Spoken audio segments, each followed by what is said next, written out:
Bonjour à tous, je vous retrouve aujourd'hui pour vous faire un petit tuto concernant le chômage également, mais plus précisément concernant le formulaire TOEFS 1514 élève Rameshwat Verbesre. Pourquoi je vous fais ce petit tuto là? Car il y a beaucoup de personnes qui m'ont montré leur formulaire et j'ai vu qu'il n'était pas rempli correctement, ou bien qu'il manquait certaines informations. Tout d'abord, vous voyez ici, il doit y avoir marqué le numéro du formulaire.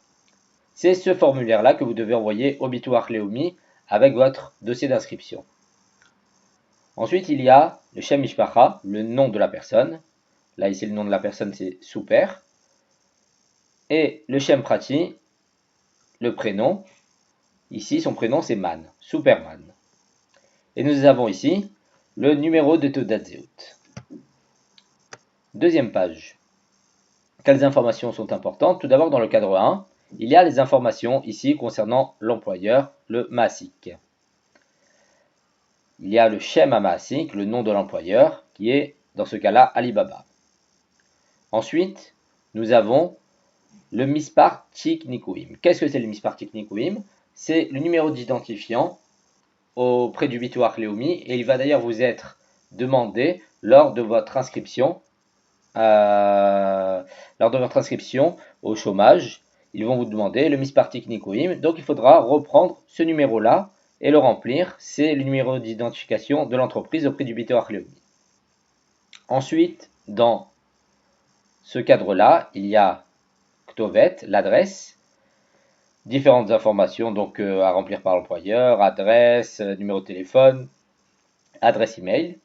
Puis nous passons au cadre 2. Les informations concernant le salarié, c'est-à-dire vous concernant.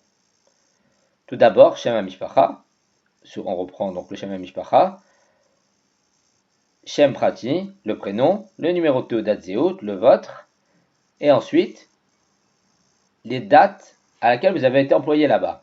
Donc à partir de quelle date? Mi Ta'arir, Ad Ta'arir. Si vous travaillez encore là-bas parce que vous n'avez pas encore été licencié, vous n'avez pas démissionné, si vous êtes par exemple seulement en congé sans solde, il n'y aura pas de date ici.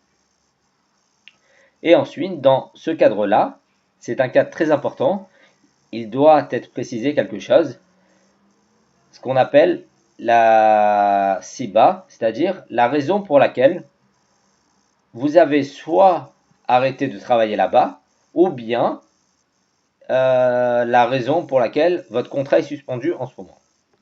Donc, si cette case-là est cochée, Pitourin, c'est que vous avez été licencié. Si cette case-là est cochée, Itpatrout, c'est que vous avez démissionné. Et si cette case-là est cochée, ça s'appelle Khalat, c'est que vous êtes en congé sans solde. Dans le cas où vous êtes en Khalat, en congé sans solde, il doit impérativement être rempli ce cadre-là, avec la date de Khalat, de congé sans solde, donc mi ta'arir de la date jusqu'à telle date, ad ta'arir. Et le nombre de jours de congé sans solde. Pour pouvoir recevoir le chômage, il faut que le nombre de jours soit au minimum 30 jours. Et ensuite, la raison de votre congé sans solde. Ensuite, dans ce cadre-là, c'est différentes informations concernant votre contrat que votre employeur saura remplir.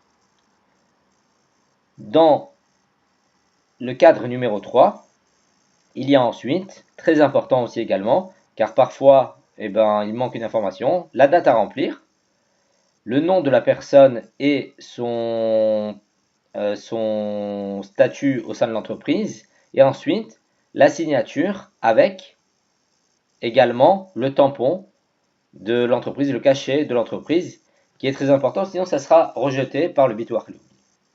Enfin, le cadre numéro 4, qui est à remplir, qui reprend l'ensemble de vos salaires depuis le début de votre emploi jusqu'à la fin de votre emploi, où il y a ici votre salaire brut et ici les charges sociales qui ont été payées à l'employeur.